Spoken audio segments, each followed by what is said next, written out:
Today's lesson is all about sound.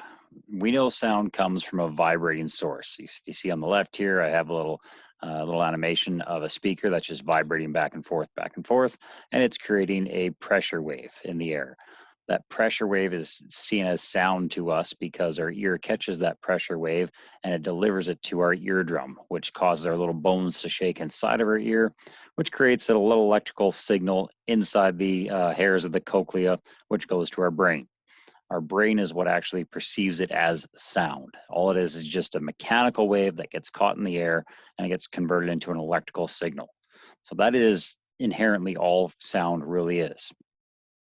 So we do know that sound is vibrational energy. We know it requires a medium for it to actually work. So if I removed all the air out of the room that you're in right now, you wouldn't be able to hear anything. You wouldn't be able to breathe, and you'd probably pass out. But that's besides the point. So below in the video description, I'll put this link right here so you can actually listen to what it would sound like in a vacuum. So a guy put a bell in a jar and sucked all the air out of it, and you just cannot hear the bell at all. So because there is no air in that little jar, there's no way sound can be heard. So sound requires a medium for it to travel. So that's why there's no sound in the vacuum of space. We can hear sound inside of a spacesuit, especially if you're watching a movie where there's somebody doing a spacewalk, you can hear them talking. And that's mainly because they have a communication device or with using radio signals, but inside their spacesuit, they would have oxygen. And so sound will travel through oxygen, sound will travel through the nitrogen that's in the air. So sound needs a medium. I cannot stress that enough.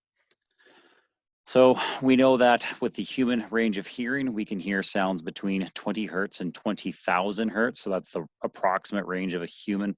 Obviously, there's almost 8 billion of us, so there might be the odd one or two humans that can hear slightly below 20 hertz and slightly above 20,000 hertz, but we're not even going to touch that one. Some animals can hear higher or lower pitch sounds depending on the animal. Dogs can hear anywhere from to a high range, somewhere between 45,000 to 67,000 hertz. So it depends on the dog, really, but that's kind of what biologists approximate. Anything that's above the range of human hearing, we call ultrasonic, and anything below the range of human hearing is called infrasonic. So usually a good thing to remember is just 20 to 20. Remember the K stands for 1,000. That's how we hear our sounds. Typically anything 1,000 and above starts to not really feel so great, as far as I'm concerned. So we know sound is a longitudinal wave. So I have a little animated animation right here. It kind of shows you what it's doing to the air as it's going back and forth. You guys have done this with your slinkies, where you've created a longitudinal wave. And so all it is a series of compressions and rarefactions. So compressions are where you have an increased area of pressure of the air. And so it's basically crushed together. And the rarefaction is that stretching out in between. Okay. So you can see this with tuning forks. We'll probably do this in class at some point for the students that are there, where you'll have some tuning forks and you'll be able to hit them and you can see them start to vibrate a little bit. Depending on the tuning fork that you have, it might just look kind of blurry to your eyes, but if you put this under a strobe light, you can see the actual tines go back and forth, and that back and forth motion is creating, that periodic motion is what's creating the compressions and rarefactions as it goes across the screen. All right, and that's what you perceive as sound. So when it comes to sound waves, though, typically the majority of scientists and people who work with sound, if they were to draw a sound wave, they would typically still draw your standard transverse wave, mainly because it's kind of hard to draw these compressions and rarefactions. So just the workaround is every time you see a compression, consider that a crest. Every time you have a rarefaction, which is halfway between compressions, just consider that a trough, and then stick with drawing your transverse waves, even though we know full well it's a longitudinal wave. That's kind of the workaround as far as we're concerned. So to calculate the speed of sound, we perceive sound in air. Sound can travel through things like wood, concrete. It can travel through your bones, for instance, when you get your ultrasounds. It can travel through water, but our ears best understand the sound when it's traveling through the air. So it's been determined that the speed of sound is 331.4 meters per second when it's traveling through the air. And that is at its very base value. So normal atmospheric pressures, and it's assuming that we're starting at 0 degrees Celsius, the base speed of sound would be 331.4 meters per second. As the temperature increases, the speed of sound increases. As the temperature decreases, the speed of sound decreases. So it's very dependent on the outside temperature. Way back in around the 1700s, a couple of, I think this was done in France somewhere. I don't quite remember exactly, but essentially, a bunch of Frenchmen put a cannon on one side of the hill, and then 29 kilometers away, they kind of listened for the bang of the cannon versus the flames that they would see from igniting all that gunpowder. So light travels fairly instantly, and especially when you compare it to the speed of sound, the two aren't even close together. So they just timed the difference between when they could see the explosion versus when they could hear the explosion. And they just used this good old equation from previous year in science, where your speed is just your distance divided by your time. And they were able to deduce that the speed of sound was about, like I said before, 331.4 meters per second. It took them quite a few trial and error tries to figure that out, because as the day went on, they found that the speed of sound was kept on changing from what they actually calculate. And it took them a little bit of time before they determined that, oh, it's probably because the temperature was changing. And then that's how we get to the equation that we have on this page. So your speed of sound in air, so again, not in water, not in wood, this is just in air, is determined to be 331.4 meters per second plus 0.6 of a meter per second every degree Celsius. So then you multiply by the temperature, current temperature outside. So that's the equation that you're going to be using when you're trying to calculate the speed of sound in air. So again, we're using temperature in Celsius, not Fahrenheit, not Kelvin, just Celsius. So, and that's why the units are the way they are. So meter per seconds per degree Celsius. When you multiply by a temperature, the degree Celsiuses will cancel out.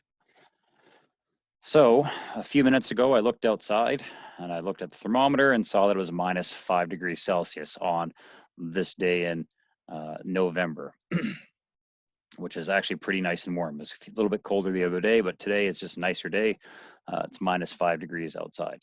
So if I wanted to figure out what the speed of sound in air is outside, I would just take my current equation, all right, and replace this capital letter T with negative 5 degrees Celsius. Right, it would look like that. And then, of course, if you take 0.6 multiply by negative 5, you should get negative 3 meters per second. So the degrees Celsius is cancel out. And now that my units are the same, I can actually add the two together. And you get an approximate speed of sound to be about 328.4 meters per second. So that's pretty quick. A lot faster than your cars. So if I want to know how long it took sound to travel a certain distance, so I just picked a random number like 5, because 5 is a pretty easy number to deal with. Today's temperature, if I wanted to find out how long it would take sound to travel, I would just take my kinematics equation. Speed is equal to my distance divided by my time. And I would just do a little bit of manipulation. If I'm solving for time, I would just cross multiply, bring the delta T over to the left-hand side, bring the V down below, and I have an equation for time with respect to distance and my speed. Plug in what I know, 5 kilometers is 5,000 meters. Always use the base unit when you are doing any kind of multiplication and division. So kilometers converts into 1,000 meters. So I just take my distance divided by my speed. Meters will cancel out, and then I have a per second in my denominator, which means that can go up to my numerator. 5,000 divided by 328.4 will give you approximately 15.2 seconds. Now, since I only have two significant figures here for my distance, my answer should actually just be 15 seconds. So I don't think that's really too hard. You guys should be able to figure that out with different types of questions. And the last thing I want to bring to your attention today is Mach number. So even though the speed of sound is pretty quick, we've developed planes and rockets and jets that can go faster than the speed of sound. And so scientists created this mathematical relationship known as the Mach number, where all it is just a ratio between how fast the object is going divided by how fast the sound is moving. So it's just the speed of the object divided by the speed of the sound wave. So that's a pretty, again, it's just a ratio. There's no units here because the meters per second would be divided by a meter per second, so the units cancel out. So the Mach number has no units. It's just a ratio. So if I give you an example, and it's much colder as you go higher up in the atmosphere as well, uh, its pressure drops as well. So at an altitude of 10 kilometers in the air, the speed of sound is just a little bit less than 300 meters per second. When you're on the ground, it's very, very unlikely that you will ever measure or even calculate a speed of sound to be less than 300 meters per second. But since we're 10 kilometers in the air, this is not crazy. So 295 meters per second would be the speed of sound in air at approximately 10 kilometers an hour, or sorry, at approximately 10 kilometers in the air. So if a jet is flying at an altitude of 10 kilometers and the jet has a speed of 500 meters per second, what is its Mach number?